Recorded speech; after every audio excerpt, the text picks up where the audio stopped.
Very good. Thank you. Senator Hagerty. Thank you, Chair Klobuchar and Ranking Member Fisher. Appreciate you holding this hearing. Dr. Hayden, it's good to see you back here again to all three of our witnesses. Dr. Hayden, I'd like to start with you, though, if I might. We all know the Library of Congress houses the U.S. Copyright Office. Yes.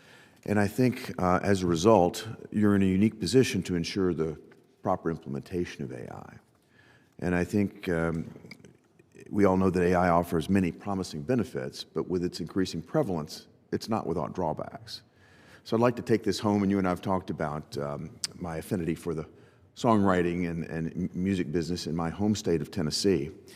We're actually home to thousands of performing artists there in Tennessee, songwriters, artists, all of whom have the potential to be greatly impacted by artificial intelligence.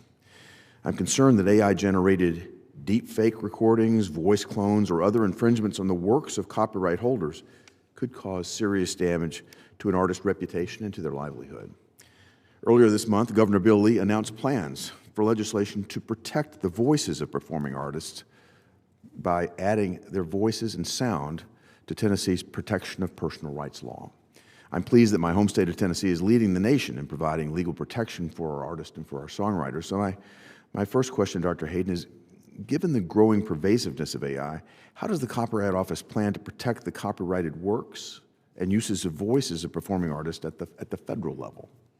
The Copyright Office has been in the forefront of looking at the issues involved with machine-generated works. And in fact, they have developed a separate web page for people who are creators, but just giving so much guidance on that. They've hosted a number of presentations and webinars, and our Register of Copyright, Shira Perlmutter, has been in the last year in many, many international copyright sessions and things. And so they are still, they just issued a rule to get information, and they had over 10,000 responses, and they're going to be issuing more information about what they're hearing from stakeholders about how that can really be used, but also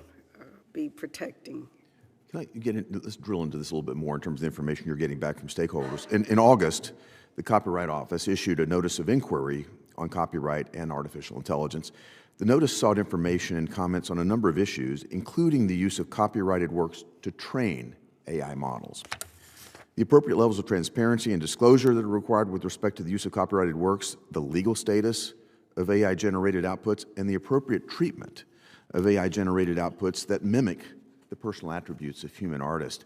I'm sure that many Tennessee songwriters and artists submitted information to the Copyright Office urging the implementation of several things. One, the requirements for obtaining appropriate licenses or authorization to ingest or to otherwise use materials that are copyrighted or that implicate a person's rights of publicity or privacy.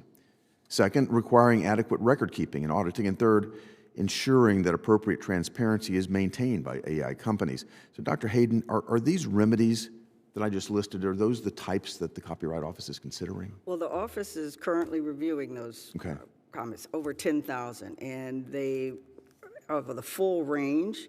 And so what they're saying, and I have the information here, that they are really looking at what could be infringement, the treatment of these types of AI-generated outputs, and currently they are preparing that report. So I can't.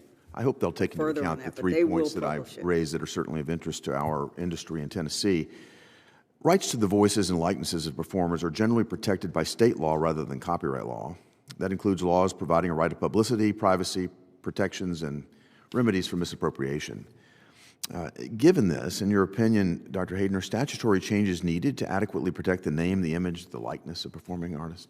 Our Register of Copyrights, Shira Perlmutter, is very involved with that, and so she will be working with Congress on developing any potential legislation or any other things that would impact the copyright law as it stands. Right now, it is producing works by a human being. That is the standard. I certainly hope you'll view my office as a resource and the people of Tennessee Yes. as a resource here. I think we can add significantly to the conversation. Thank you, Dr. Hayden, and I yield back my time. Thank you. Very good.